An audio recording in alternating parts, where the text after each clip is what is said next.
Ce jour-là, vous avez bien cru que j'allais disparaître.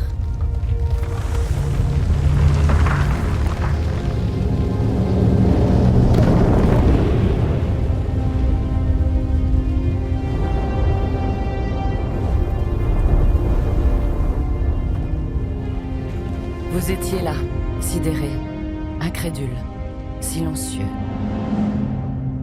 Je le savais depuis toujours. Vous tenez à moi. Hier encore, vous me croyiez invulnérable. Moi, la vieille reine des cathédrales, fille de la patience et du génie des hommes.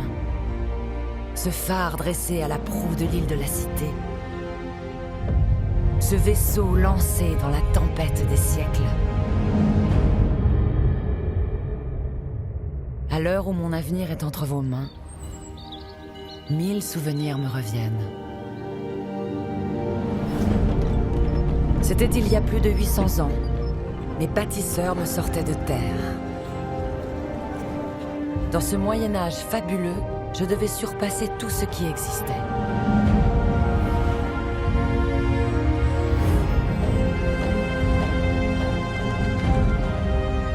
Ces héros oubliés défiaient l'éternité. Je ferais revivre leur ferveur et leur obstination. Combien de fois il a fallu essayer. Se tromper. Recommencer. Combien de fois j'ai failli disparaître. Pour chaque fois, me relever. Je suis Notre-Dame de Paris. Et voici mon histoire.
Je n'ai d'abord été que le songe invraisemblable d'un homme.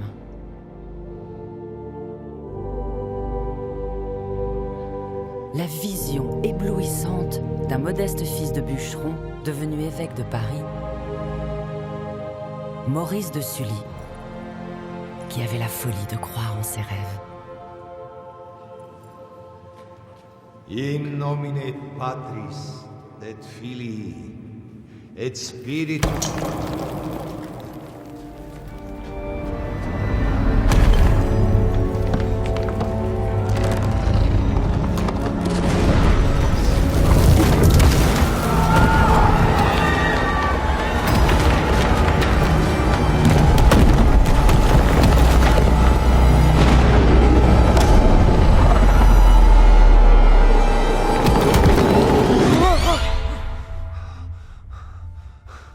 Mon Dieu, garde-moi de ces visions diaboliques. Les angoisses de Maurice de Sully ne sont pas infondées. Nous sommes à Paris en 1160, et son rêve de cathédrale est bien trop grand pour son époque. Les chanoines, ces puissants administrateurs qui dirigent avec lui l'évêché, ont refusé de soutenir son projet. Trop coûteux, trop incertain. En un mot, j'étais une idée insensée. En ce milieu du XIIe siècle, la vieille cathédrale de Paris, étroite et obscure, semble posée là pour l'éternité. Après tout, elle est à la mesure de Paris, qui n'a rien à voir avec la grande capitale que vous connaissez aujourd'hui. Le petit royaume de France est alors faible et divisé. Et le modeste évêché de Paris n'a pas le prestige de ceux de Rouen, Sens, Chartres ou Reims qui accueillent le sacre des rois.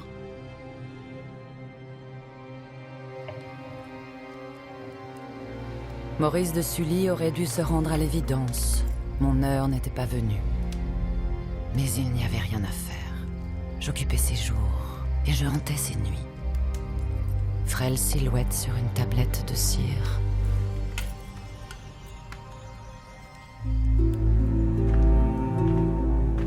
Au diable la prudence et la médiocrité. Contre l'avis des chanoines, Sully convoque les maîtres d'œuvre les plus fameux, ancêtres des architectes. Celui qui a conduit les travaux de Saint-Germain-des-Prés. Merci. Monseigneur. Celui de la cathédrale de Sens. Ensemble, ils ont parlé avec passion des toutes dernières innovations architecturales. Adieu vieilles églises aux murs épais et aux fenêtres étroites. Grâce à l'arc brisé, on pourrait réduire la poussée horizontale tout en s'élançant vers le ciel. Toujours plus haut. Ils ont fait l'éloge de la croisée d'ogives. Tout le poids des voûtes serait réparti entre les piliers, allégeant la structure. Les poussées latérales seraient absorbées par les arcs-boutants et leurs lourds pinacles. Ces idées révolutionnaires mettaient les rêves de lumière à portée de main. Mais à chaque fois que Maurice de Sully a évoqué les dimensions de sa cathédrale, tous lui ont fait la même réponse. Ça ne tiendra jamais. Dois-je comprendre que vous non plus, vous ne relèverez pas ce défi? Je regrette, monseigneur. Eh bien, je trouverai un maître d'œuvre un peu moins timoré.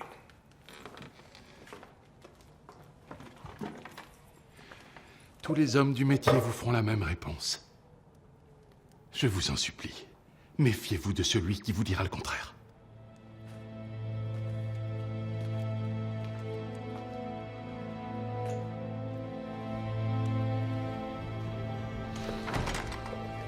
Maurice de Sully n'avait jamais été aussi seul. C'est peut-être ça le lot des visionnaires. Avant d'être copiés par tous, ils passent pour des fous. Mais face à tant de désillusions, comment ne pas baisser les bras?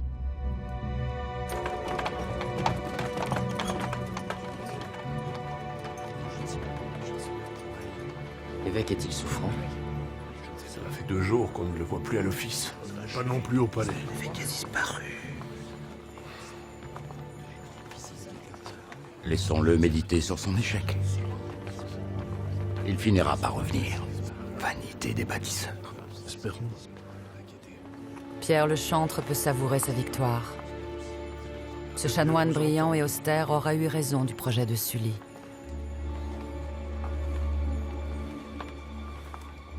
Mais les semaines passaient et l'évêque ne revenait pas. On disait qu'il s'était retiré dans le silence d'une de ces abbayes romanes qui fleurissent alors dans le royaume, pour expier, parmi les moines, sa vanité de bâtisseur.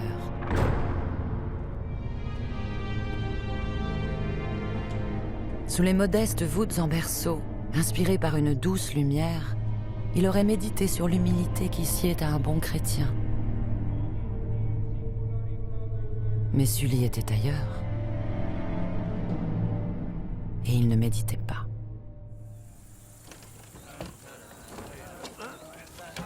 Il avait simplement renoncé à se battre pour sa cathédrale, abandonnant ses habits d'évêque pour revenir dans les forêts de son enfance.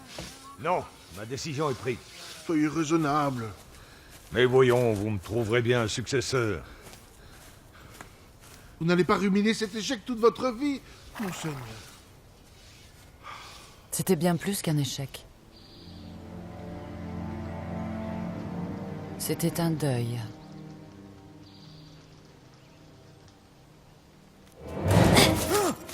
Qu'est-ce que...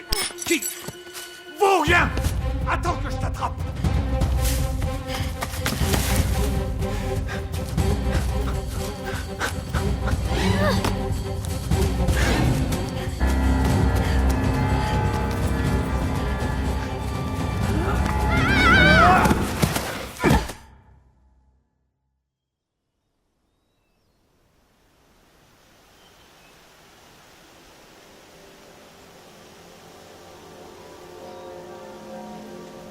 Les arbres dessinaient les voûtes d'une immense cathédrale.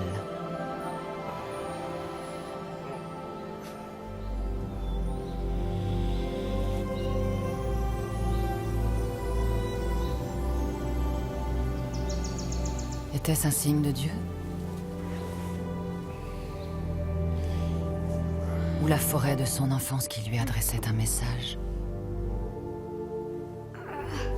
Peu importe, car ce jour-là, mon destin a basculé. Monseigneur, vous êtes blessé? Non, tout va bien. Nous rentrons à Paris. Je retrouvais mon évêque bâtisseur, et avec lui, le petit voleur par qui l'espoir était revenu. Sully se battrait jusqu'au bout.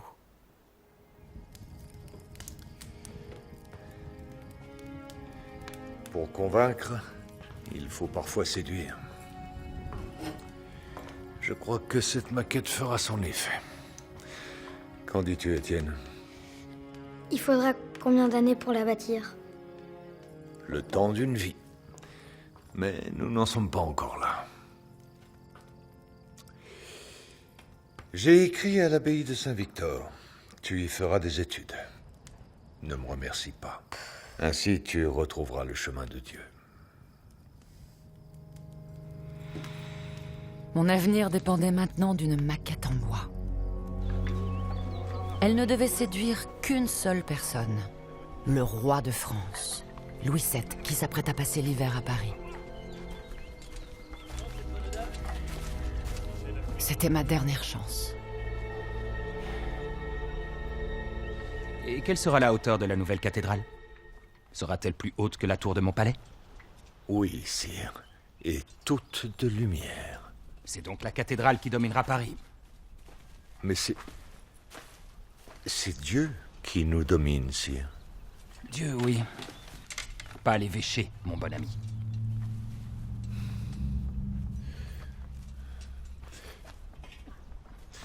Mais Paris vous appartient, sire. Paris deviendra l'écrin de votre majesté. Et d'où qu'elle vienne, toute la gloire de la cité rejaillira sur votre couronne.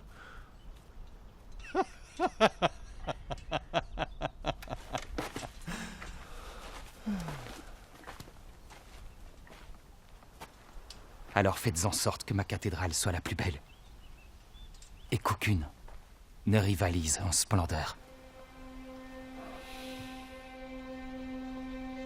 La plus belle des cathédrales. Avec le soutien du roi, enfin, tout devenait possible. Mon gigantesque chantier va ébranler toute l'île de France. Mais c'est dans les grandes forêts du bassin parisien que tout commence. Parmi les arbres, que les hommes du Moyen-Âge élèvent comme on fait pousser le blé.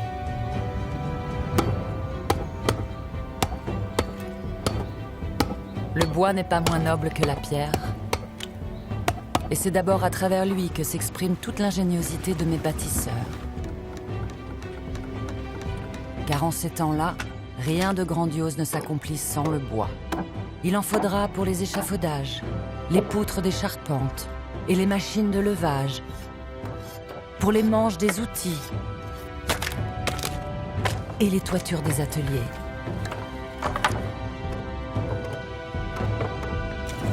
Et encore des milliers de tonnes pour que vive l'extraordinaire chantier cathédral.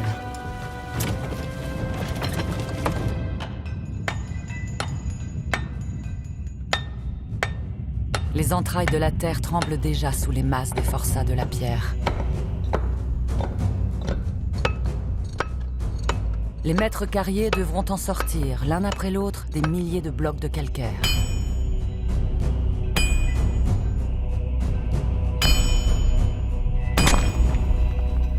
Mais un bloc doit sans attendre être acheminé à Paris, celui qui sera ma première pierre. Ut sapiens architectus fundamentum sui, alius autem super edificat.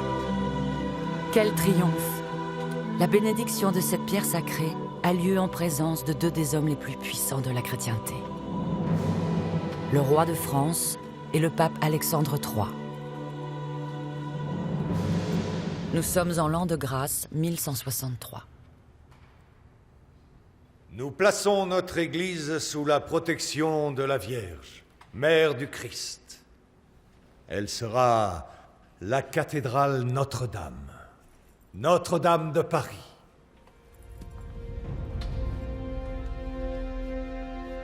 In nomine Patris et Filii et Spiritus Sancti.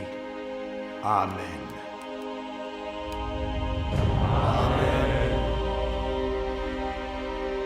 Avec la bénédiction du pape, les travaux de Sully peuvent enfin commencer. L'île de la Cité va changer de visage, à jamais. La vieille cathédrale a vécu. On en conserve une partie. Il faudra bien un lieu pour célébrer les offices, le temps que Notre-Dame de Paris s'élève au-dessus de la ville. Tout dans mon architecture est sacré. Mon chœur, mon transept et ma nef formeront un vaisseau de pierre de 127 mètres de long qui dessinera la forme d'une croix. Mon chœur symbolise la tête du Christ. Comme dans la plupart des églises, il est orienté, c'est-à-dire qu'il regarde vers l'Orient. Pour accueillir les premiers rayons du soleil, ceux qui dissipent les ténèbres et qui doivent pénétrer les âmes des fidèles.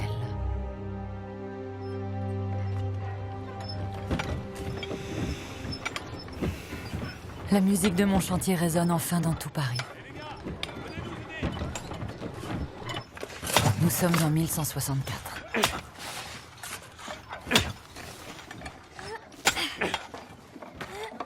Comme on pouvait s'y attendre, Étienne n'a pas résisté à l'appel du chantier. Il a aussitôt faussé compagnie à ses professeurs. L'évêque avait bien tenté de le raisonner, mais on n'avait jamais vu un garçon aussi têtu.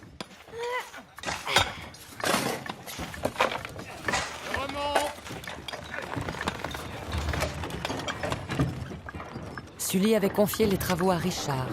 Allez, on t'attend. Un simple maçon dont il avait fait mon maître d'œuvre. Car il savait que sur un chantier, c'est la main qui est esprit.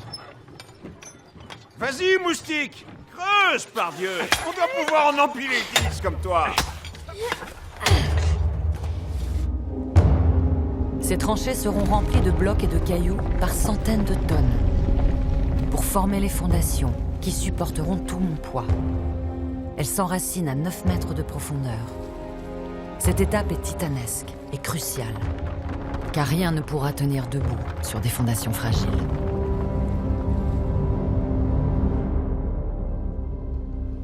Nous aurons fini les fondations du chœur avant l'automne. Prenez le temps qu'il faut. Le sol de notre île est fragile. Nous allons charger le tas de pierre qui bougera plus.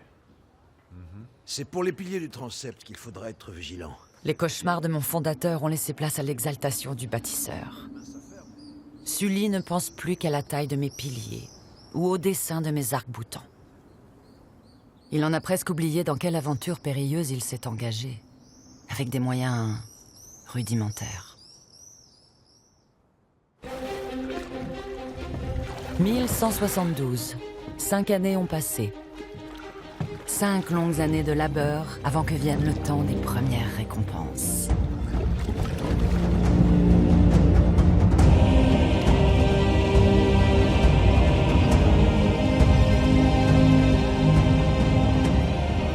Mon cœur commence à sortir de terre.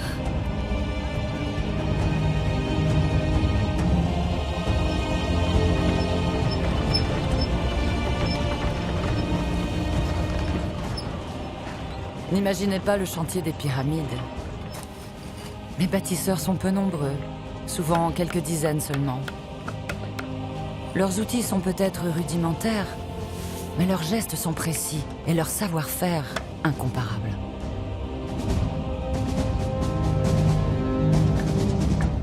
Ces hommes formaient un monde à part. Ici, pas d'esclaves. Le moindre manœuvre était rémunéré.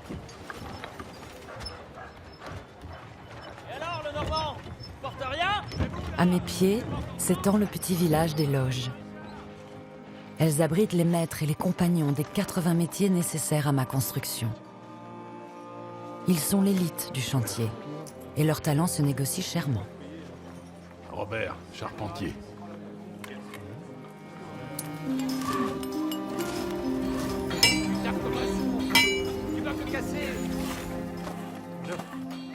Étienne aussi a grandi. Sully pouvait se réjouir. Le petit vagabond avait trouvé une famille.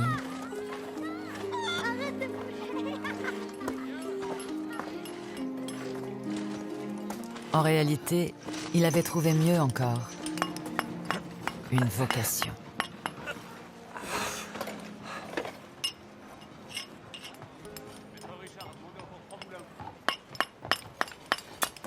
Regardez, le larbin de l'évêque voudrait devenir tailleur de pierre.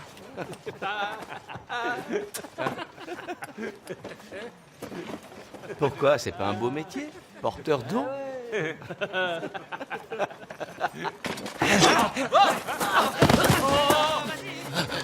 Tu vas te taire, oui! Tu vas te taire! Assez! Sur mon chantier, pas de bagarre. Oui, père. Et toi, ne recommence jamais.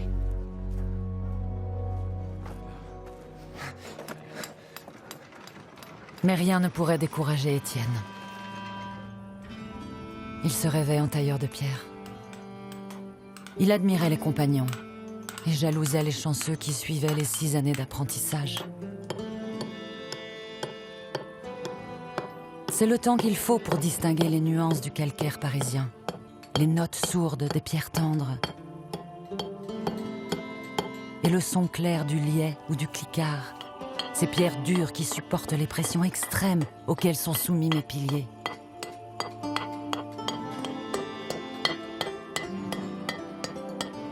Chaque bloc doit être parfaitement d'équerre, car on construit pour l'éternité.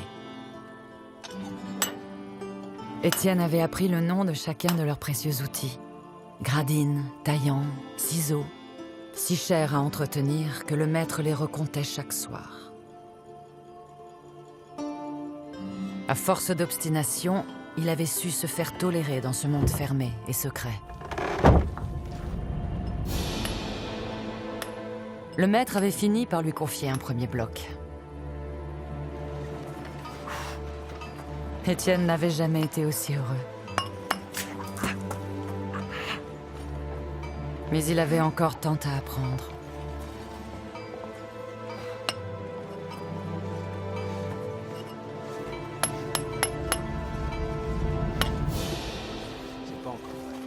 La route de Paul était toute tracée. Il succéderait à son père. Il apprenait pour l'heure à doser la quantité de chaux, de sable et de gravier qu'il faut pour fabriquer le mortier. À sentir sous sa gâche la résistance de ce mélange infiniment subtil. À décrypter ses reflets luisants pour savoir à quel moment précis cette sorte de ciment est prête à l'emploi.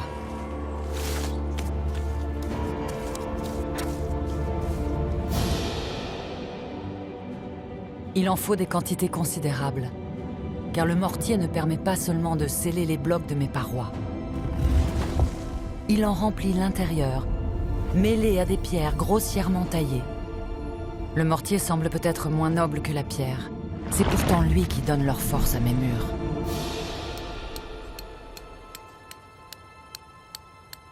Au terme de l'apprentissage, le tailleur avait le droit de graver sur son bloc sa signature.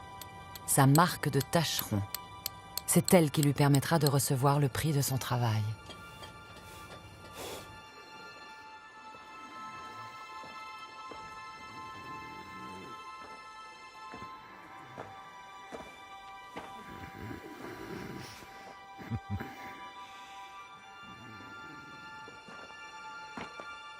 Étienne était doué.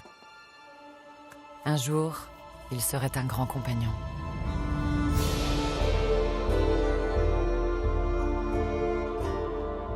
Les pierres des cathédrales ont toute une histoire. Chacune d'entre elles garde comme un secret le souvenir de la main qui l'a taillée. Je suis faite de toutes ces destinées de bâtisseurs qui patiemment continuent d'élever mon cœur sur 3 niveaux soutenus par de lourds contreforts et des volets d'arc-boutants.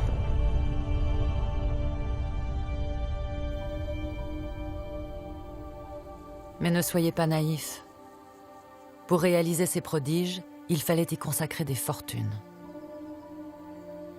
Sully pouvait compter sur les revenus de l'évêché, qui étaient richissimes. Les terres grasses du bassin parisien lui rapportaient de quoi faire face aux dépenses colossales du chantier.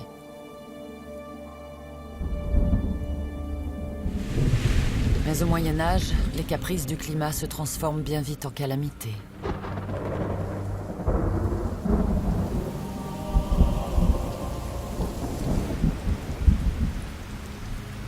Il a suffi d'un été pluvieux, suivi d'un hiver glacial, pour que le sol se change en pierre et que s'effondrent brutalement les revenus de l'évêché. La construction d'une cathédrale était un luxe qu'on ne pouvait plus se permettre.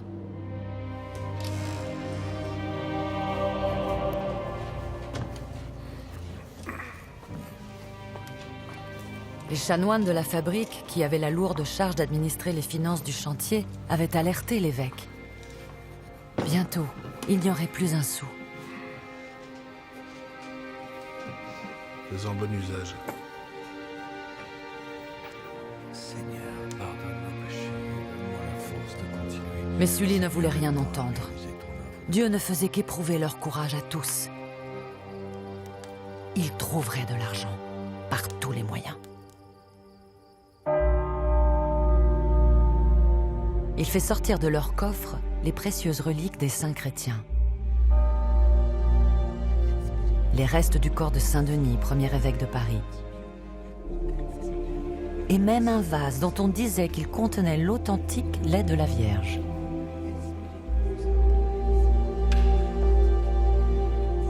Les hommes du Moyen-Âge les vénèrent, et les cérémonies de présentation de reliques sont l'occasion de grandes quêtes.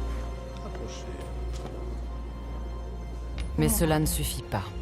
Et Sully en oublie ses principes. Il ordonne qu'on relance le commerce des cierges. Contre un lourd sac de farine ou quelques pièces, l'Église accorderait le pardon de certains péchés. Ne pas avoir mangé maigre pendant le carême, une relation coupable. Mon fondateur était prêt à tout pardonner pour que les travaux reprennent. Mais ces égarements avaient réveillé de vieux ennemis. Ils seront damnés, ceux qui construisent des églises toujours plus hautes. Car ils oublient que l'église est la maison du Christ. Et que rien ne devrait dépasser sa tête. Pierre le chantre n'a pas désarmé. Et la puissance de ses prêches faisait trembler jusqu'à mes fondations. Peux-tu vraiment rivaliser avec le Créateur? Toi, le pierreux. Approche. Sais-tu seulement ce qu'est le mortier? Réponds. C'est le mélange de chaux et de sable qui permet de sceller les pierres? Faux. C'est la charité. Les piliers. Ce sont eux qui soutiennent le poids des voûtes. Faux. Ce sont les 12 prophètes et les 12 apôtres. C'est la Sainte Bible qu'il faut connaître au lieu de défier le Seigneur.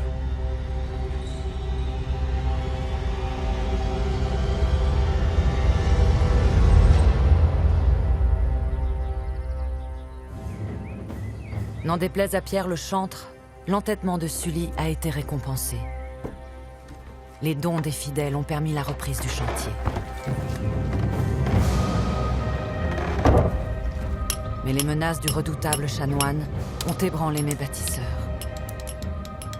Et s'ils couraient sans le savoir, après une gloire pécheresse? Et si le projet de Maurice de Sully, auquel ils consacraient leur vie, était voué au désastre? Il fallait d'urgence terminer mon cœur, pour qu'enfin on y célèbre les offices. Les bâtisseurs façonnent et montent les 1000 poutres de ma charpente, taillées pour certaines dans des chênes centenaires. Ils lui ont donné ce nom magnifique. La forêt.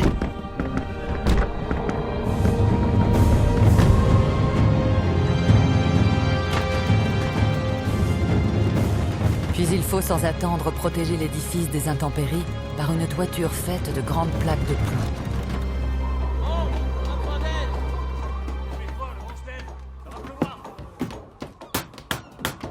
Les couvreurs appartiennent à l'élite de mon chantier. Seuls les plus aguerris ont le droit de grimper sur mes cimes, à 45 mètres du sol. On les appelle les chats.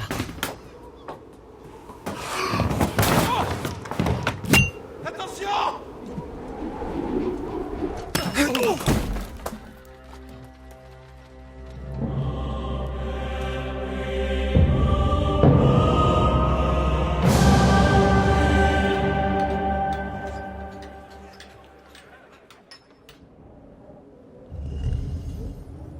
En 1182, 20 ans après le début des travaux, mon cœur résonne enfin des prières des chanoines.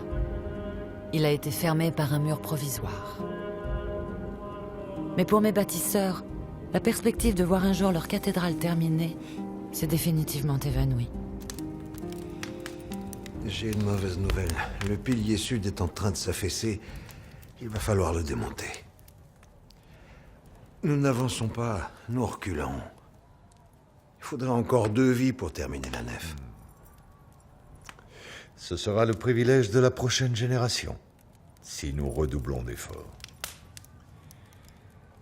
Nous le ferons pour Dieu. Et pour notre ville.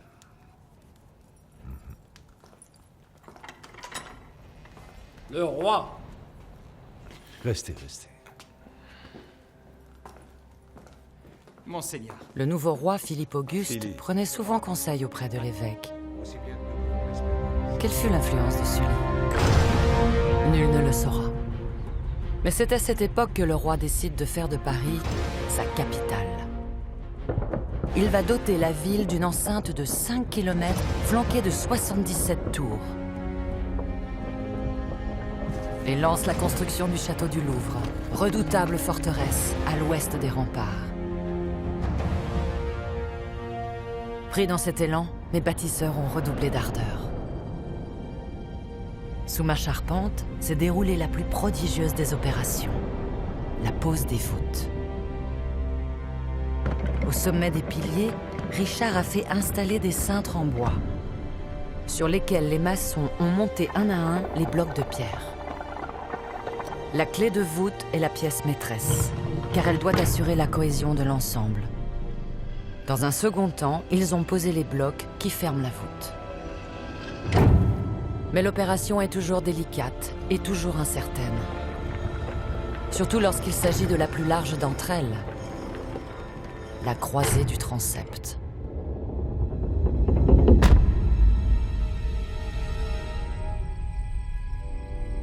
Étienne a ciselé chaque pierre de la voûte pour qu'elle s'ajuste parfaitement aux autres. Il faudra que le mortier de Paul prenne comme une colle. Et comme si leur talent et leur dévouement ne suffisaient pas, ils y joignaient leurs prières inquiètes.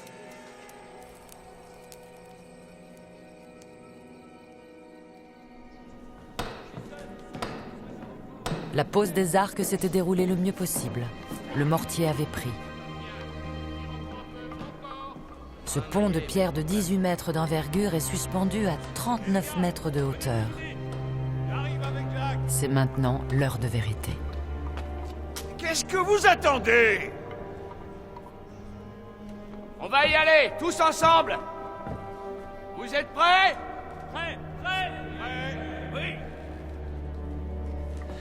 Rien n'est trop grand ni trop beau pour le Seigneur. Sa maison doit être haute comme le toit du ciel.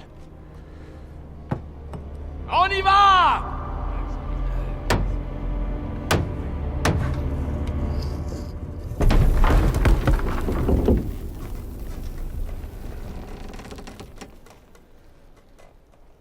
Ça tient.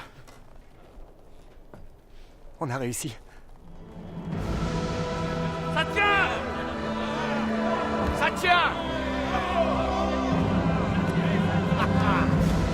Hâtez-vous de descendre! On va fêter ça! On arrive! Ça lâche! Non!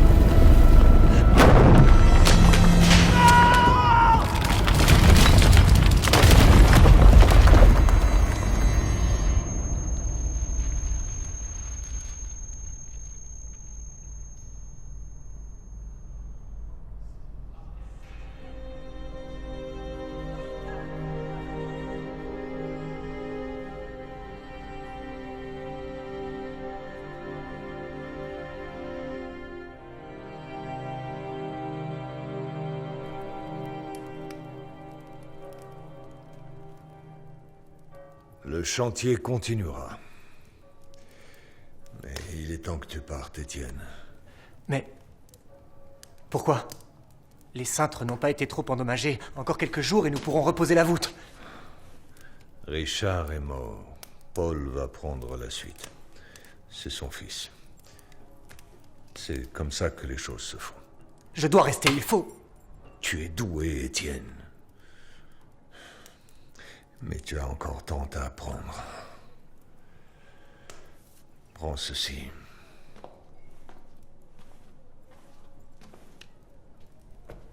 Tu iras de chantier en chantier. C'est la seule manière de progresser dans ton art. J'ai confiance en ta bonne étoile. Ouais.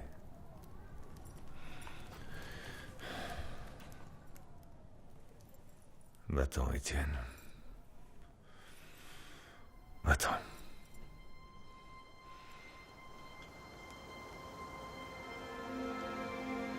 Au Moyen-Âge, les au revoir sont souvent des adieux.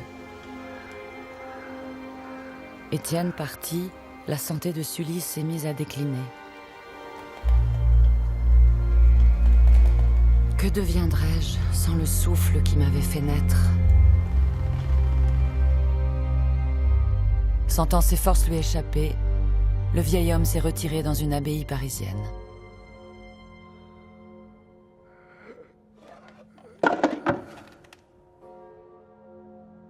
Il s'éteint en 1196 à plus de 80 ans.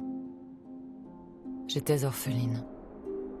Mon fondateur n'a pas vu terminer l'œuvre de sa vie, mais il a réussi quelque chose de plus grand encore. Il avait lancé un petit vagabond sur le chemin des grands bâtisseurs.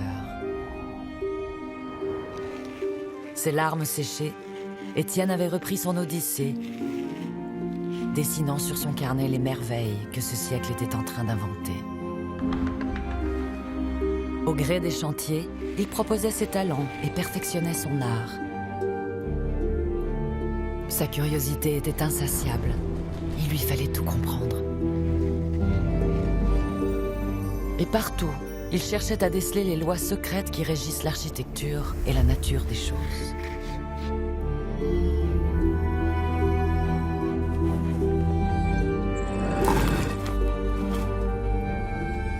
À Paris, la loge des tailleurs de pierre a recommencé à faire entendre sa musique. D'autres compagnons sont venus leur prêter main forte.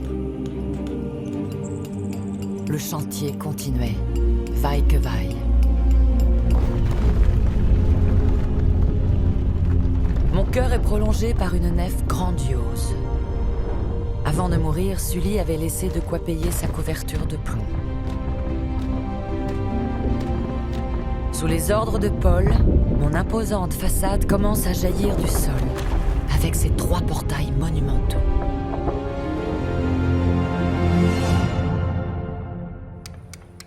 Nous sommes maintenant en 1215. Les tailleurs de pierre ont été rejoints par les sculpteurs, qu'on appelle alors d'un nom merveilleux, les imagiers.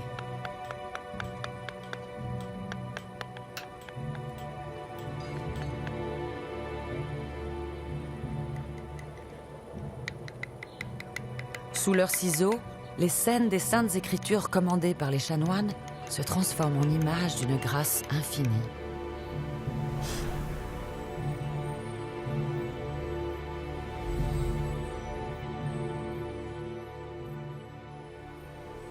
Elles forment, dans ce monde où le livre est si rare, les pages d'une Bible de pierre.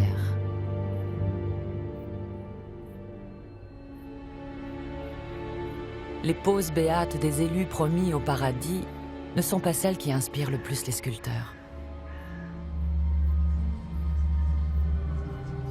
C'est dans les visions de l'enfer, de ces créatures terrifiantes, de ces corps suppliciés, que s'exprime le génie des imagiers.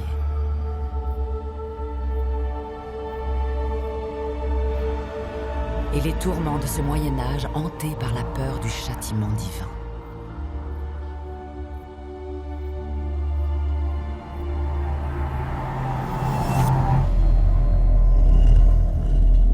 Au printemps 1219, des pluies diluviennes se sont abattues sur Paris. Une fois encore, la Seine est sortie de son lit. Mais là, le fleuve a tout emporté.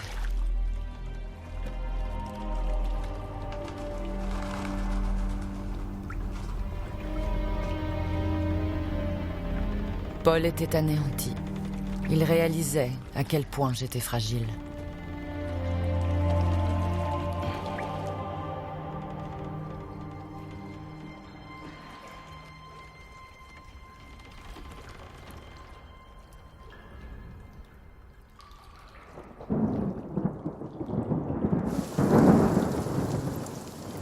Les dégâts les plus spectaculaires ne sont souvent pas les plus graves. L'eau est un ennemi sournois. À chaque averse, elle pèse sur mes flancs, coule le long des murs, creusant mes parois, s'infiltrant dans la pierre et au moment du gel, la fait casser. Je n'ai pas 50 ans et l'eau me ronge déjà comme une lèpre.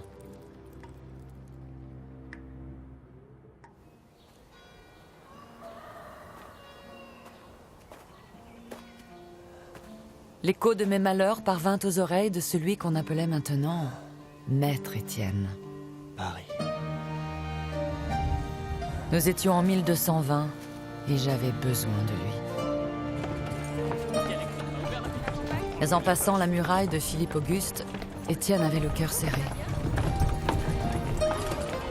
Alors, vous le prenez ?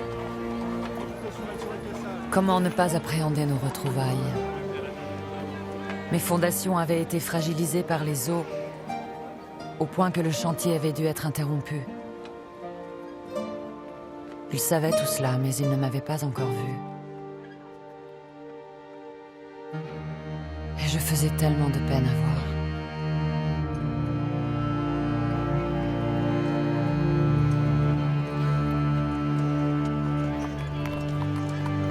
Étienne, te voilà enfin.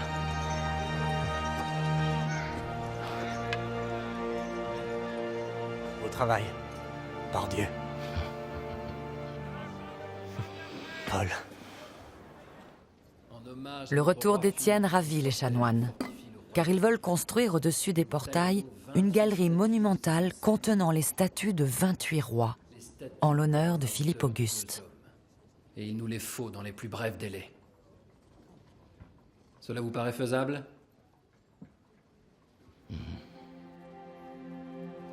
Les deux gamins bagarreurs que j'avais vus grandir unissaient maintenant leurs forces dans un dernier défi. Sous les ordres d'Étienne, les meilleurs imagiers sculptaient les énormes blocs de calcaire. Pour chaque roi, il fallait compter 1 mois de travail. Sous les ordres de Paul, la galerie fut rapidement construite. Les lois de la perspective seront établies 2 siècles plus tard, mais Étienne en maîtrise déjà les codes. Il demande aux sculpteurs de faire aux statues un corps plus long que nature et une tête plus grosse. Vu du sol, 15 mètres plus bas, les rois retrouveront leur juste proportion. À la nuit tombée, Étienne mène un autre combat contre les ravages de la pluie. Pour évacuer les milliers de litres d'eau qui s'abattent à chaque averse sur mes toits, il imagine de creuser le sommet des arcs-boutants, les transformant en gouttières, elles-mêmes raccordées à un vaste réseau de rigoles. À leur extrémité, des gargouilles recracheront l'eau à distance pour préserver les murs. Cette invention géniale me sauvera la vie.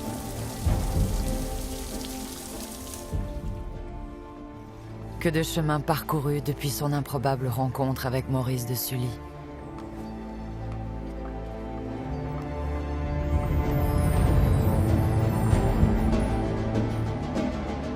Ma robe de pierre n'a pas toujours été blanche. Les façades de mes bâtisseurs étaient éclatantes de couleurs.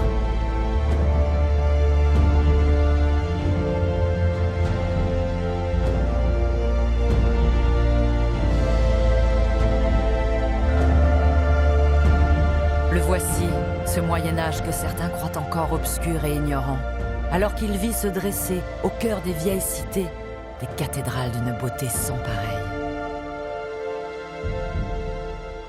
Les bâtisseurs de la génération d'Étienne étaient maintenant fatigués. Il leur avait fallu tout apprendre, tout inventer. Ils m'avaient consacré leur vie. Hé!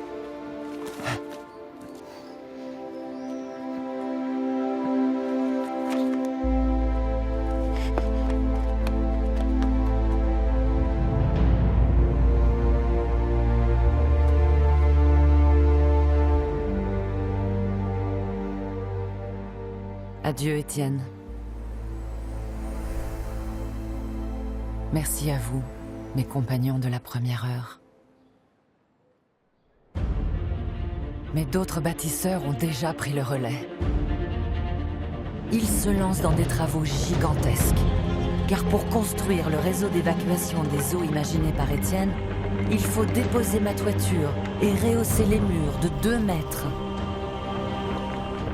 Ils en profitent pour transformer les petits toits des terrasses et remanient les arcs-boutants. Ma charpente est intégralement remontée. 1200 tonnes de bois et de plomb qu'ils couronnent d'une flèche. Voulant améliorer le projet de Sully, ils transforment mes petites fenêtres en verrières élancées, que les autres cathédrales s'empresseront d'imiter. Et bien sûr, ils élèvent enfin mes 2 tours, à 69 mètres du sol. Bien plus haut que celle du palais du roi.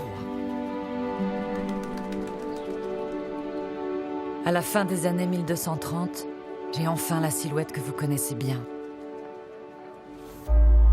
Celle que Maurice de Sully dessinait, 80 ans plus tôt, sur une tablette de cire. Mais mon histoire est loin d'être terminée.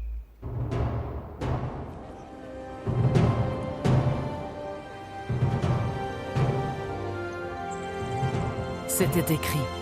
Ce 18 août 1239 aurait dû être mon jour de gloire. Le règne de Philippe Auguste avait été celui de ma construction. Le règne de son petit-fils, Saint Louis, verrait ma consécration. Ce jour-là, le roi très chrétien rapporte à Paris la plus convoitée de toutes les reliques. La couronne d'épines qui aurait coiffé le Christ au moment de la crucifixion.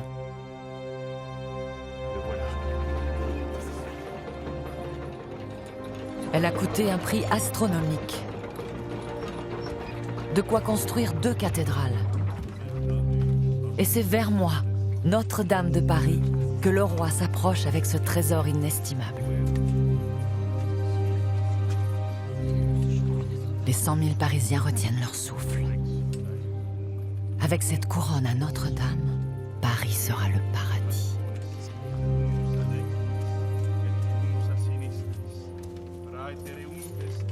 Après avoir été si longtemps dans l'ombre d'autres cathédrales, je me voyais enfin en première dame de France.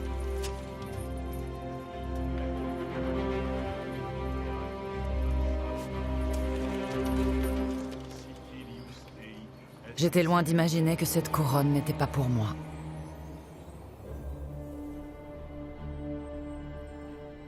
En 6 ans seulement, le roi fait construire la Sainte-Chapelle, à quelques rues de mes tours.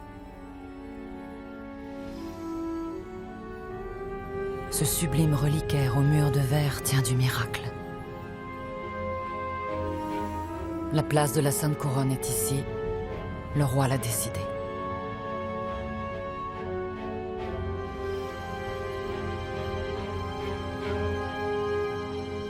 Mais il y avait plus grave encore. À côté de sa beauté insolente, tout ce qui était merveilleux 20 ans plus tôt semblait maintenant lourd et sombre.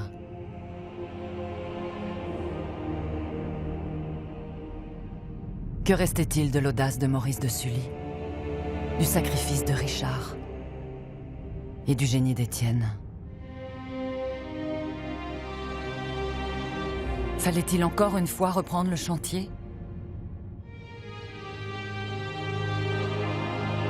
Mais où puiser la force de recommencer?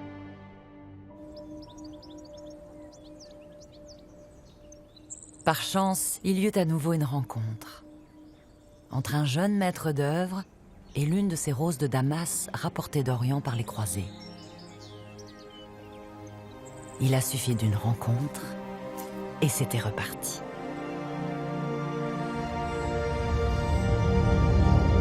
Nous sommes en 1248.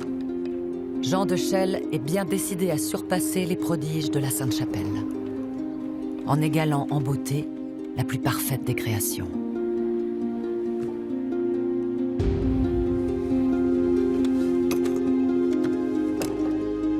Géométrie, symétrie. Le maître d'œuvre qui prend le relais appartient à une nouvelle génération dont les rêves sont décuplés par la science. Elle lui permet de concevoir pour les façades de mon transept des rosaces d'une incroyable virtuosité. La complexité du dessin de la rose de Jean est apparente, car il repose sur la répétition des mêmes formes et donc des mêmes blocs de pierre. Mais ce qui avait séduit l'évêque et les chanoines, c'est la taille de ces rosaces, 13 mètres de diamètre, les plus grandes de la chrétienté. Pour réaliser cette prouesse, il faudrait démonter entièrement les 2 façades de mon transept. Le pari de Jean de Chelles était risqué, mais à n'en pas douter, Maurice de Sully l'aurait osé.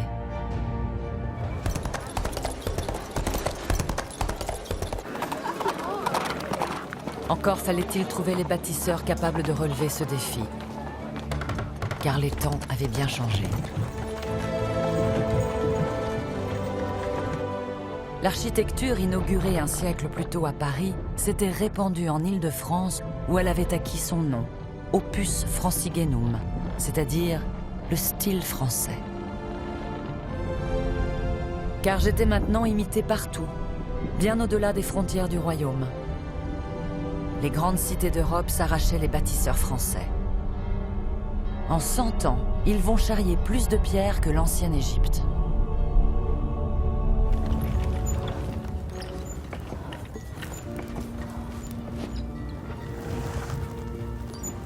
Cela peut vous surprendre, mais c'est dans la chaleur obscure des forges que Jean cherche son premier allié.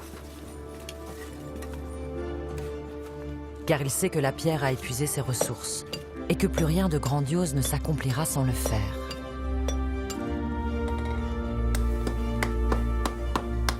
Je dois vous faire une confidence.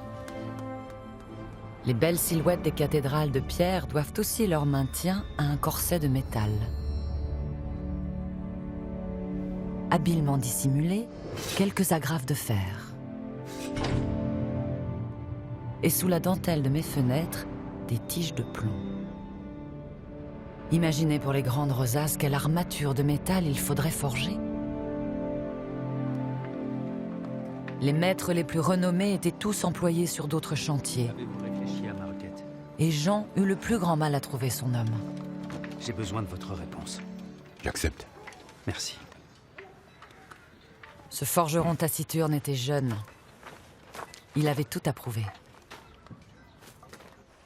Mais pour les vitraux, il faudrait toute la science du plus grand des maîtres, le verrier de la Sainte-Chapelle. Le vieillard terminait sa vie retiré dans son atelier avec sa fille. À son âge, l'aventure n'était pas raisonnable. Mais comment résister? Ma fille viendra chercher les plans à Paris. Merci. Ce sera un chef-d'œuvre.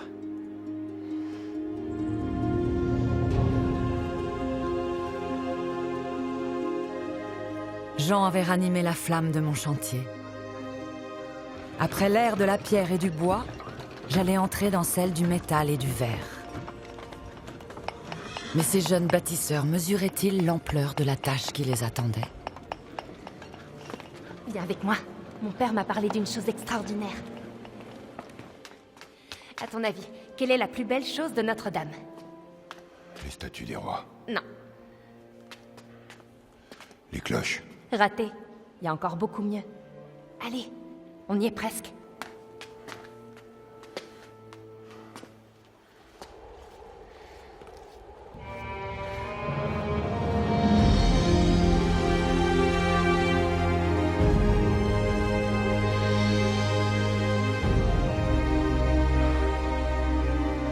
magnifique. Comment allons-nous faire quelque chose d'aussi beau?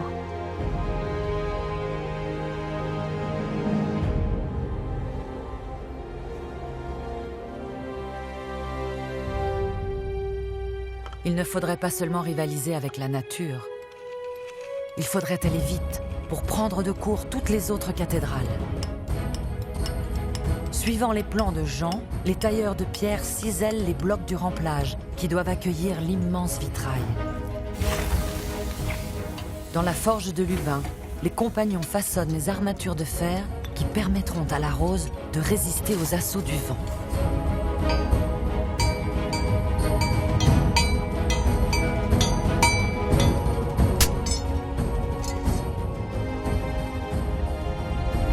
La façade nord du transept s'élève à vue d'œil. Et les premiers panneaux de verre commencent à arriver à Paris.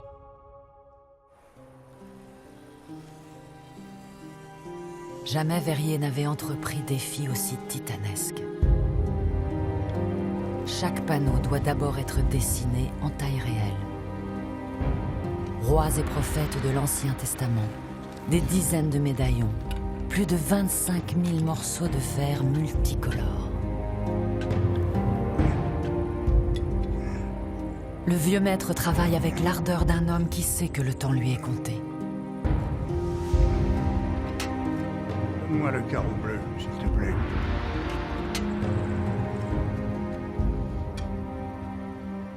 De toutes les couleurs, la plus précieuse est un bleu profond, celui des rois et de la Vierge. Tiré de la poudre de cobalt, sa formule est jalousement gardée et son prix exorbitant. J'en serai couverte. Colorés par le cuivre, le fer ou le manganèse, les milliers de carreaux sont solidement assemblés à l'aide de baguettes de plomb. Les rosaces devront résister aux tempêtes et aux siècles. Quand les panneaux sont terminés, c'est la fille du verrier qui les convoie à Paris où ils sont montés. Pétale après pétale, ma rose commence à éclore.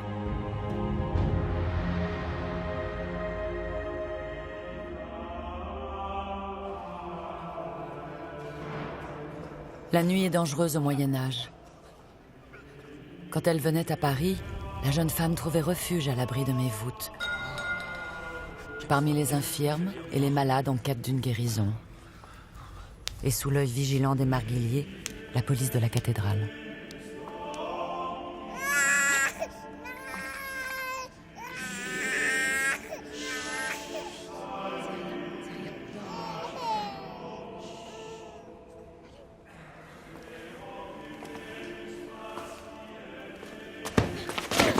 Chut!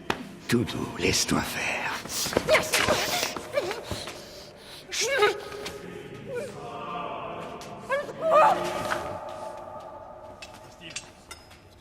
Garde! Qu'est-ce que c'était? Ça vient de là-bas! Garde! Qu'est-ce qui se passe? Ça vient de là!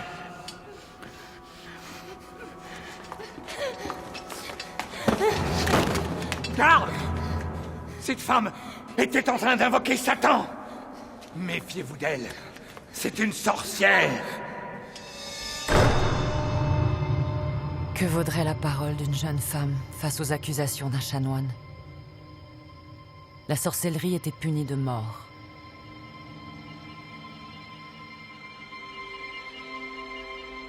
La réputation du vieux maître n'y pourrait rien.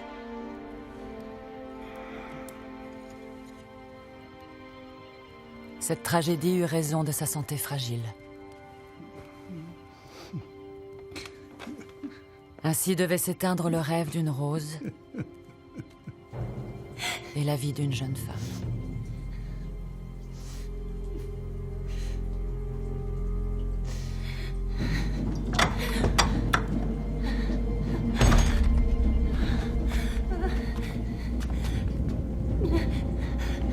Oh, pitié!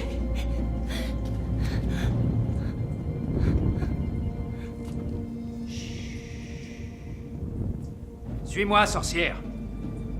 Les compagnons formaient une société fraternelle. La jeune femme était l'une des leurs. Quant à l'affreux chanoine, on dit que poussé par la culpabilité, il se serait jeté du haut de mes tours. Pour mes bâtisseurs, une seule chose comptait. Que le retour de sa fille rende la santé au vieux maître. Mais il était trop tard. Je suis là.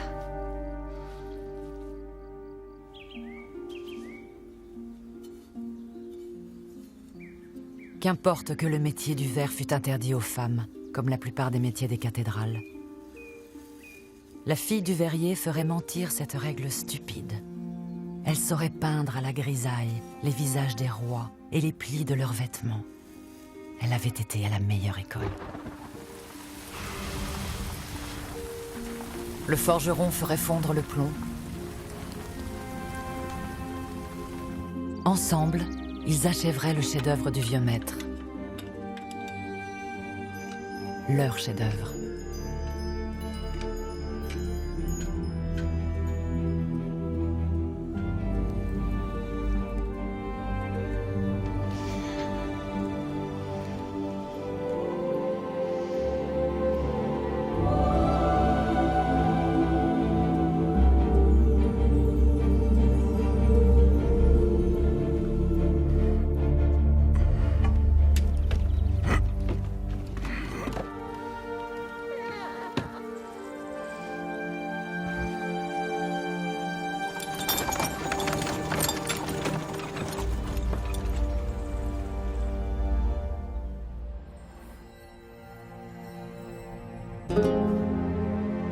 J'aime me raconter que la Rose Nord est fille de l'amour.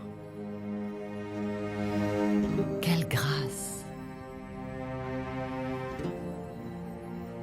En 1250, elle irradie sa lumière magique. Elle est alors la plus grande de la chrétienté. 20 ans plus tard, la seconde rosace viendra éclore sur ma façade sud. Un visiteur du Moyen-Âge les a décrites si merveilleuses que l'âme a peine à se rassasier de les contempler. Nous sommes en 1270. J'ai un peu plus de 100 ans et ma construction est sur le point de se terminer. L'heure est venue de faire entendre ma voix. Les cloches sont des colosses de bronze. Les plus petites, qu'on appelle les moineaux, pèsent déjà 500 kilos. Une broutille à côté des énormes bourdons de plus de 10 tonnes qui les rejoindront plus tard. Pour que mon squelette de pierre résiste à l'épreuve des grandes sonneries, mes bâtisseurs ont eu l'idée géniale d'y construire un beffroi. Tour de bois dans mes tours de pierre. Sans contact avec les murs, le beffroi absorbe leurs terribles oscillations.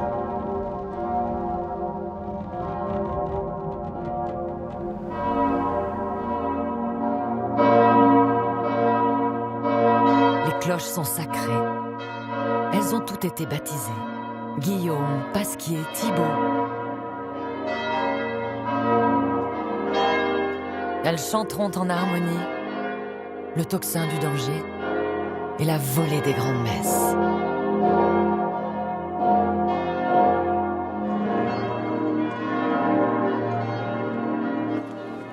Les Parisiens vivront au rythme des battements de mon cœur. Je sonnerai l'heure du lever, la fin du travail et les grandes heures de l'histoire de France.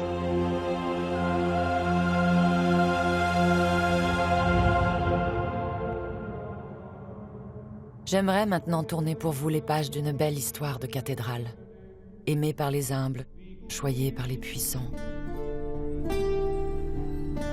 Je pourrais vous vanter la splendeur des grands panneaux de mon cœur sculptés par les imagiers du XIVe siècle. Notre-Dame, majestueuse et protectrice, traversant la tempête de l'histoire. Des siècles plus tard, des rois reconnaissants m'offraient ces marbres d'une grâce infinie. Mais toutes ces beautés nous détournent de la tragédie qui se tramait.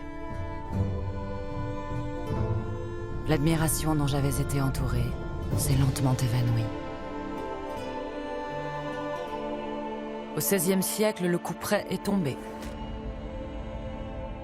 Mon architecture sera dorénavant désignée par un terme méprisant, le gothique, pour dire barbare et primitif.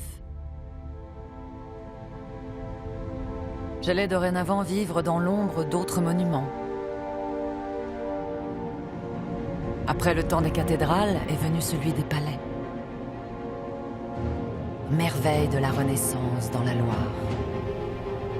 C'étaient eux les nouveaux chefs-d'œuvre des bâtisseurs. Puis ce furent les majestueuses symétries de Versailles qui finirent de m'éclipser, pour de bon. Mais en 1789, la Révolution française vient bouleverser ce vieux monde. Immense espoir pour les peuples, elle sera pour les monuments une épreuve douloureuse.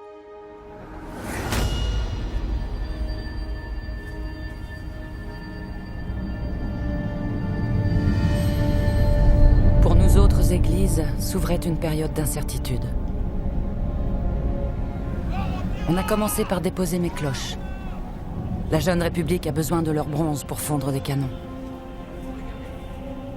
Mais il m'a fallu ouvrir les yeux. J'incarnais, moi aussi, ce passé dont la Révolution voulait faire table rase. Pire, j'étais lié à la monarchie, à ce roi dont on venait de couper la tête. En 1793, mon sort est entre les mains d'un certain Varin, un entrepreneur reconverti dans une filière lucrative, la destruction. Ne croyez pas que j'ai été la victime d'un vandalisme aveugle. Varin obéissait à un programme établi en haut lieu. Il ne devait rester aucun symbole du temps honni des rois et de la féodalité. Le démolisseur avait fait son devis. Tout était chiffré, jusqu'à la remise en état du parvis, qui serait abîmé par la chute des statues.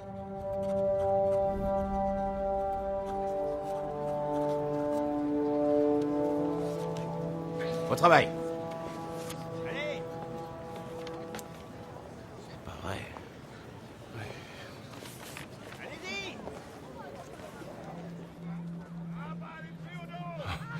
Non, je peux pas.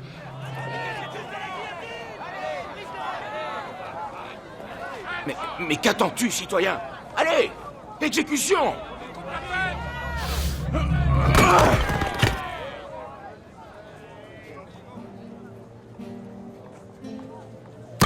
Pauvre roi mage. Pauvre Saint-Marcel, décapité. Comme tant d'autres. Sur les somptueux vitraux de Jean, mes bourreaux ont badigeonné une peinture noire et grasse pour faire disparaître fleurs de lys et couronnes.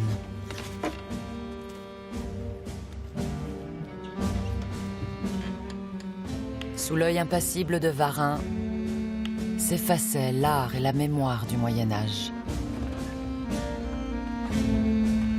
Ce funeste chantier devait durer près de 10 mois. Un temps, je fus transformé en temple de la raison pour accueillir la nouvelle religion révolutionnaire. Mais il n'y avait rien à faire. Je n'avais pas ma place. Quant aux vestiges de ma splendeur, ils furent abandonnés là. Rapidement, mon parvis s'est transformé en décharge. Que valaient ces trésors à leurs yeux? Le prix de la pierre, et pas un sou de plus. Et c'est pour une question de salubrité publique que les autorités interviennent. Les lambeaux de ma robe de pierre sont vendus aux enchères, au rabais, pour servir de remblai. L'acquéreur se nomme Bertrand.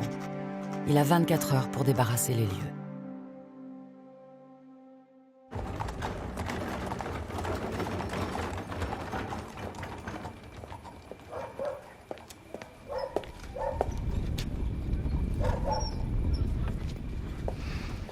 L'histoire nous joue parfois des tours.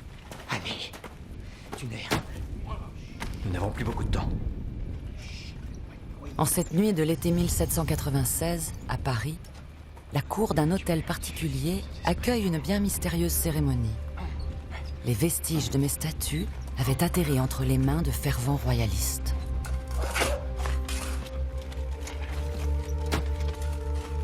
Ils leur firent de véritables sépultures, les mettant à l'abri des tempêtes de l'histoire.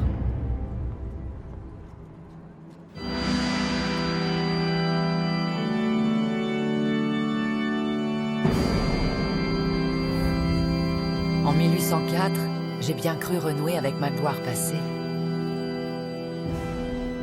15 000 invités pour un sacre impérial. Car c'est moi que Napoléon avait choisi pour célébrer la cérémonie qui a fait de lui l'empereur des Français. Ce jour-là, j'étais bien la reine des cathédrales.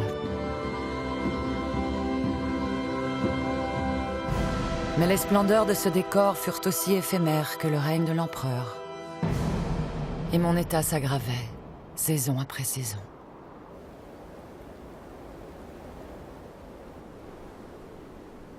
Fatigué par les siècles, abandonné, la robe déchirée, mon triste sort n'intéressait plus personne.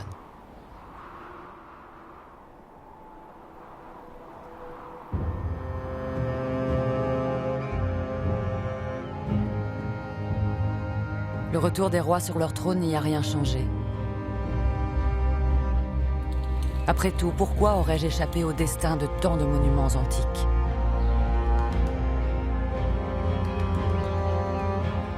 Regardez cette chère abbaye de Jumièges. Les ruines aussi ont leur beauté. Elles gardent en elles, comme des fossiles, la mémoire de leur gloire passée. Mais ce 19e siècle ne sera pas mon tombeau. Car un homme s'est révolté. Lors de ses longues visites, il murmurait des mots d'espoir. J'étais sa vaste symphonie de pierre, l'œuvre colossale de tout un peuple.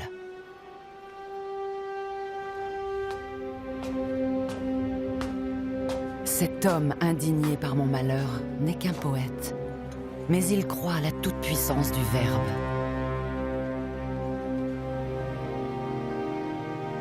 L'avez-vous reconnu ? Il s'appelle Victor Hugo.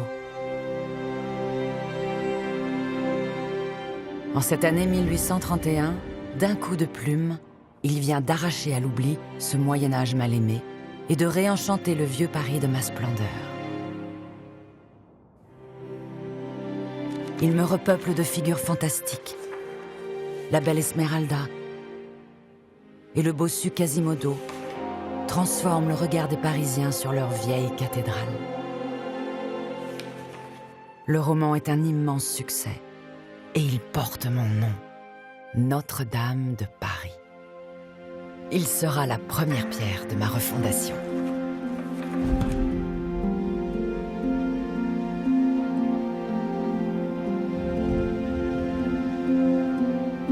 Car en 1844, la toute nouvelle commission des monuments historiques ordonne une grande restauration de la cathédrale de Paris. Le gigantesque chantier a été confié à 2 jeunes architectes. Voici le premier, un certain Eugène Viollet-le-Duc. 30 ans à peine, peu d'expérience, mais une assurance déconcertante. À le croire, il savait mieux que Maurice de Sully ce qu'était une cathédrale gothique. Eugène, ce serait bien que vous preniez l'habitude de travailler dans nos bureaux. Formidable. Allons-y. L'histoire a un peu négligé son collègue et mentor Jean-Baptiste Lassus. Aux yeux de la commission, c'est pourtant lui le plus qualifié des deux. Je reviens de la commission. Ils sont enthousiastes. Mais, par contre, ils voudraient savoir combien tout ça va coûter. Ne les effrayons pas maintenant. Je viens justement d'avoir 2 ou 3 idées dont il faut absolument que je vous parle. Tiens donc. Et quelles sont ces nouvelles idées ? Les grands travaux allaient recommencer. Mais pour être honnête, ce drôle de tandem ne me rassurait pas complètement. Avec la lumière, on voit nettement les marques de charpente. Quand vous pensez que tout ça tient malgré tout depuis 6 siècles...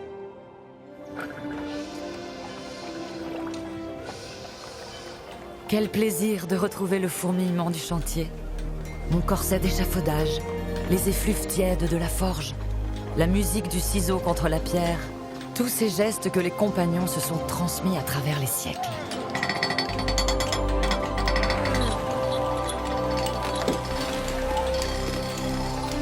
Allez, ça monte!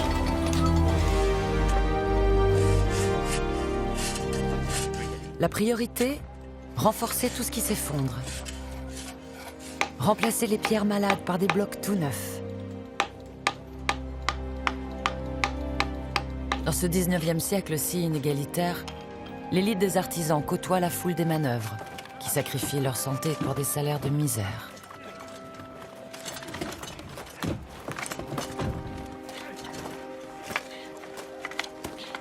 Toute cette pauvreté, ça va mal finir. Messieurs, nous avons trouvé quelque chose. 6 siècles de travaux, d'aménagement et de destruction avaient fait de moi une énigme. Pour reconstituer ce puzzle, il faudrait à la fois l'adresse d'un chirurgien et le cerveau d'un détective. J'ai compris. Nous allons devoir démonter quelques fenêtres. Pardon? Avez-vous remarqué les fenêtres hautes de la nef? Elles sont un bel exemple de l'architecture du début du XIIIe siècle. Mais elles ne sont pas les fenêtres d'origine. Regardez, les colonnettes latérales ne descendent pas jusqu'en bas. Car avant cela, les fenêtres étaient plus petites. Et en dessous, il y avait une fenêtre ronde, une rosace, dont nous venons justement de découvrir les vestiges. Voilà à quoi ressemblaient les fenêtres conçues par Maurice de Sully. Nous n'avons plus qu'à les rétablir en suivant ces plans. Mais les fenêtres actuelles datent quand même du Moyen-Âge. Et puis elles laissent passer davantage de lumière. Nous n'avons pas le droit d'y toucher. Il nous faut corriger cette erreur. Comment ça, une erreur? Vous voulez dire que les architectes du Moyen-Âge se sont trompés? Vous êtes en plein délire. J'affirme que c'est une erreur. Ce n'est pas comme ça que Maurice de Sully a conçu sa cathédrale. C'est tout ce qui m'importe. C'est ainsi que Viollet-le-Duc s'est mis à dos toute la profession. Mais il commençait à me plaire, cet homme du 19e siècle, qui parlait du Moyen-Âge comme s'il y avait vécu.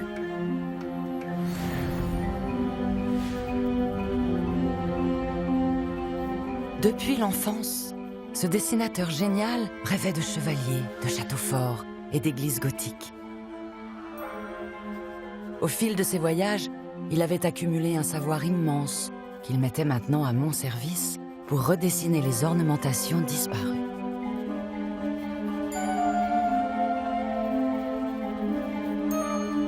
Mais quand les sources manquaient, il n'hésitait pas à lâcher la bride à son imagination. Sa connaissance de l'art gothique était si intime qu'il était persuadé d'en faire ressurgir l'âme à travers ses dessins. Des milliers de dessins.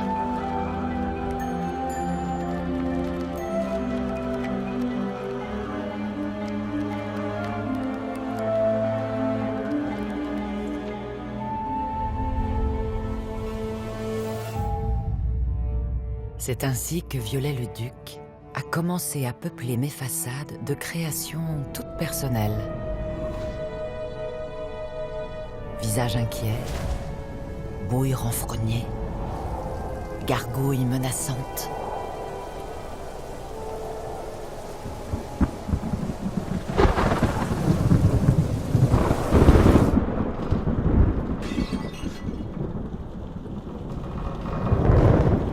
Qui est là? Y a quelqu'un?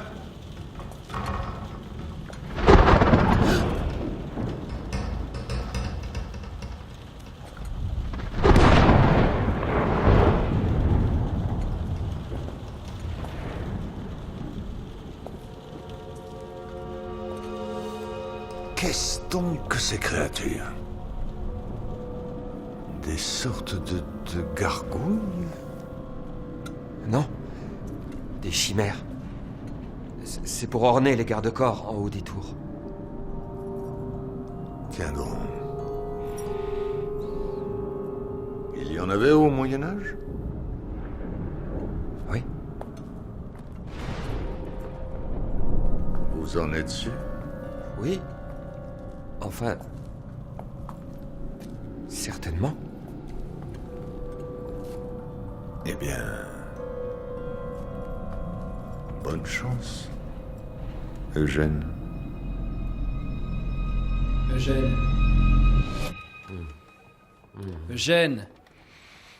Eugène, réveillez-vous. Vous avez l'air bizarre.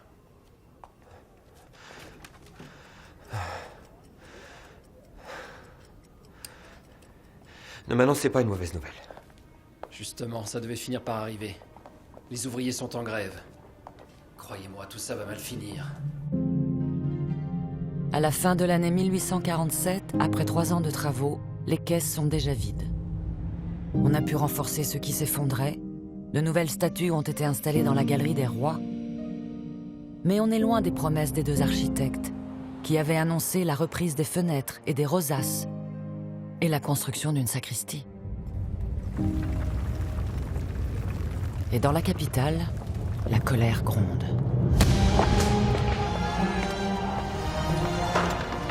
En 1848, poussés par la misère et assoiffés de liberté, les Parisiens se soulèvent une nouvelle fois contre la monarchie.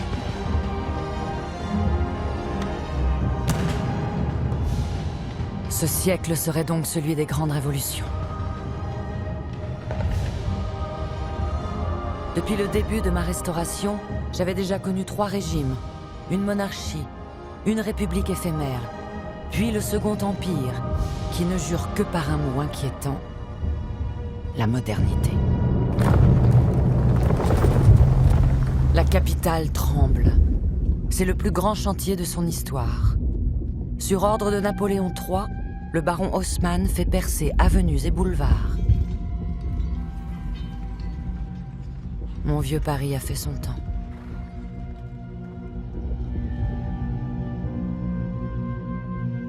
Mais dans cette ville nouvelle, qu'allait-on faire de moi ?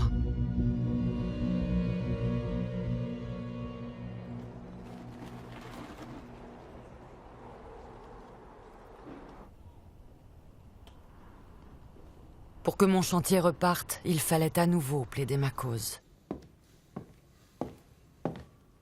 Jusque-là, mes architectes avaient su naviguer habilement au gré des changements de régime. Mais ils n'avaient pas les faveurs de l'Empire. Nous resterons dans l'histoire comme 2 girouettes. Toujours du côté du pouvoir. Mais, Jean-Baptiste, avons-nous le choix? On ne va pas s'arrêter là. Pour séduire l'empereur, Viollet-le-Duc se transforme en décorateur de théâtre. Brocart, dorure, baldaquin de velours, lourde tenture. L'architecte propose de me rhabiller pour que j'accueille les grandes cérémonies impériales. Ses dessins font mouche.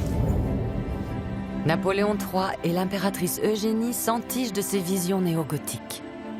La reprise de mon chantier devient une affaire d'État. L'argent qui m'a tant manqué ne sera plus un problème.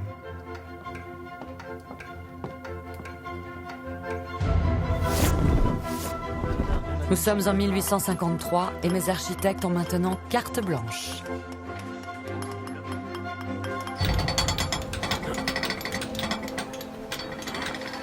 N'écoutant plus qu'eux-mêmes, Viollet-le-Duc et Lassus vont intervenir partout. On y est. Il n'est pas un bloc, pas un picot, une maille de ma dentelle de pierre qui ne soit passée au crible de leur restauration. En dépit des protestations, les fenêtres des tribunes seront rétablies selon les désirs d'Eugène Viollet-le-Duc. Les arcs-boutants sont intégralement repris et couronnés de pinacles.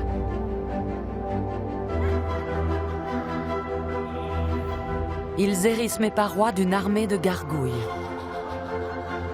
Les critiques se déchaînent.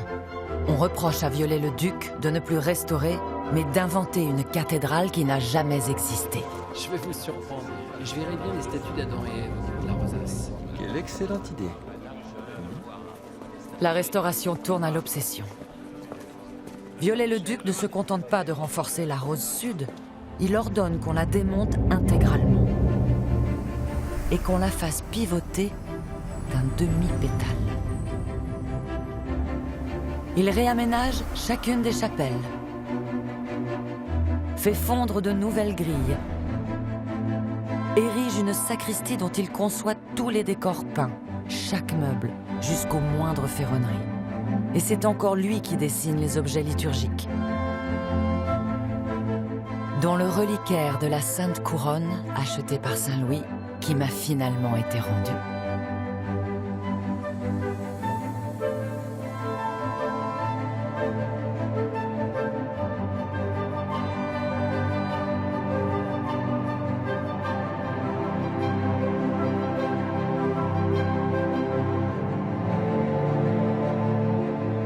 Cinq ans seulement après la reprise des travaux, il ne reste plus qu'un ultime chantier. Reconstruire, au-dessus des piliers de mon transept, la flèche médiévale. Trop abîmée, elle avait dû être démontée un siècle plus tôt. Les architectes ont longuement observé ma charpente pour étudier, dans la jungle de ces poutres centenaires, les vestiges de ma vieille flèche. Ils en connaissent la forme modeste par de nombreux dessins.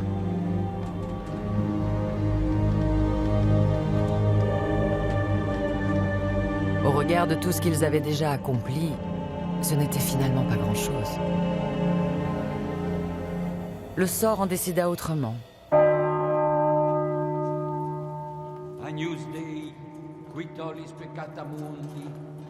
Le 15 juillet 1857, sans que rien ne l'ait laissé présager, Lassus meurt brutalement.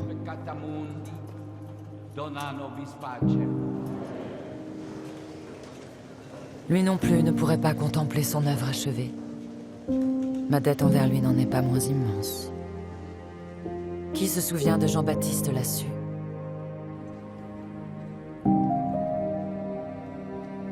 Qui sait reconnaître parmi les rois de ma galerie le visage de ce compagnon généreux et passionné ?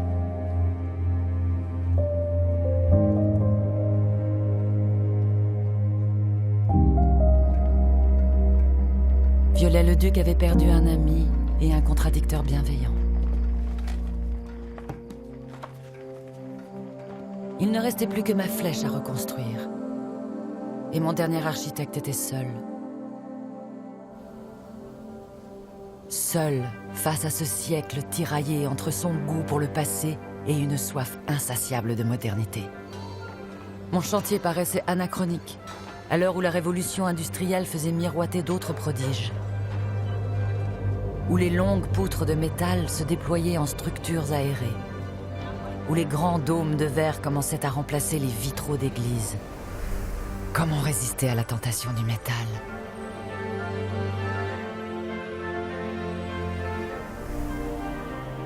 À Chartres, victime d'un incendie, il avait déjà fait irruption jusque dans la charpente de la vénérable cathédrale.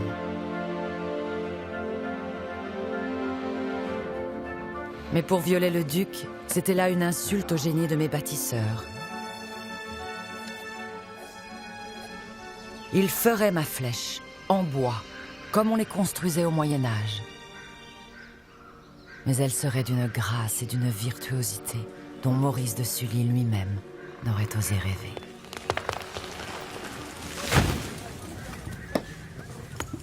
Travaillé sur une dizaine de flèches, mais j'ai rarement vu un dessin de charpente aussi complexe. Ne me dites pas que vous allez renoncer. Vous n'y pensez pas. Au contraire.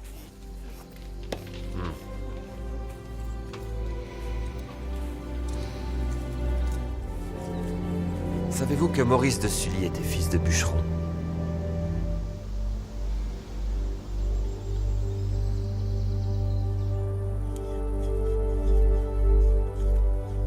Les compagnons charpentiers de Viollet-le-Duc perpétuent les rituels des premiers bâtisseurs. C'est l'art du trait qu'ils ont élevé à son apogée. Pour le profane, ce ne sont que gestes étranges et géométrie ésotérique. Mais sur ces dessins, les initiés peuvent lire la forme, les dimensions et l'emplacement précis de chacune des poutres.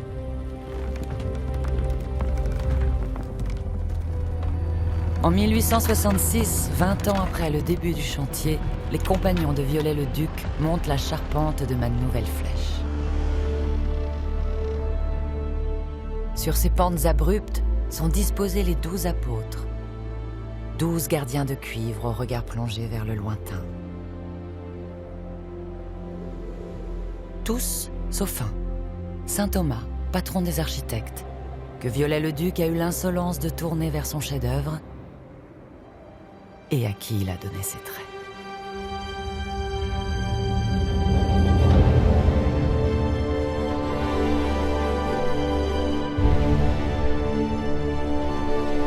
Ce prodige de grâce trônait à 93 mètres de hauteur.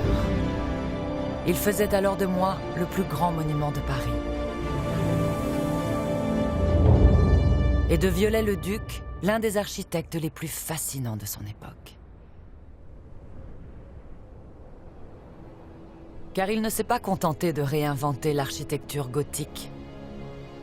Viollet-le-Duc a fait de moi un livre d'images qui va façonner, pour longtemps, votre représentation du Moyen-Âge.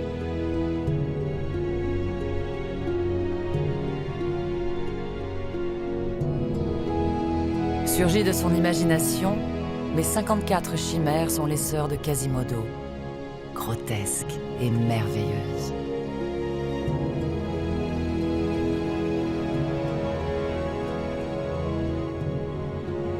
Sans trop comprendre ce qui anime le tout-puissant architecte, le public s'emballe pour ces créatures.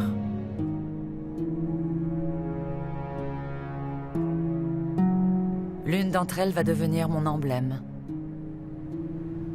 Un démon mélancolique et sans âge, le Strige, qui observe, perplexe, l'agitation de la capitale.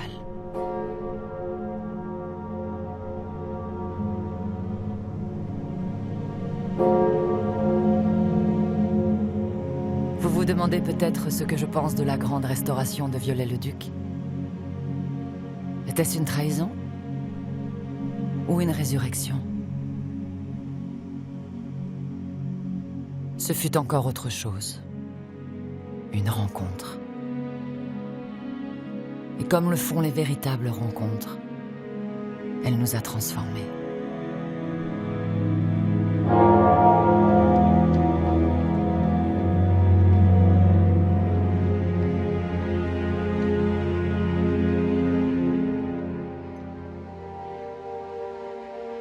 Viollet-le-Duc ne m'a pas seulement rendu à ma splendeur passée.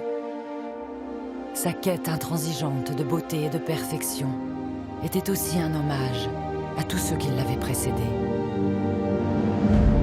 À leur génie, à leur courage, à leur audace et à leurs rêves qu'on disait invraisemblables.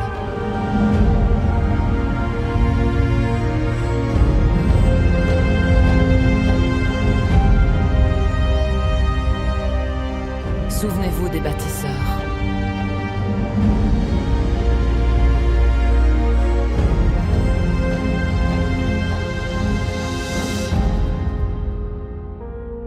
J'ai miraculeusement survécu aux grandes secousses du XXe siècle, pour manquer de disparaître dans un vulgaire incendie. Mais je n'ai jamais été aussi proche de vous. Moi, la vieille reine des cathédrales, je vous rappelle que des hommes ont été capables d'œuvrer ensemble, à travers les générations et les siècles, pour bâtir un monument incroyable, qui les dépassait tous.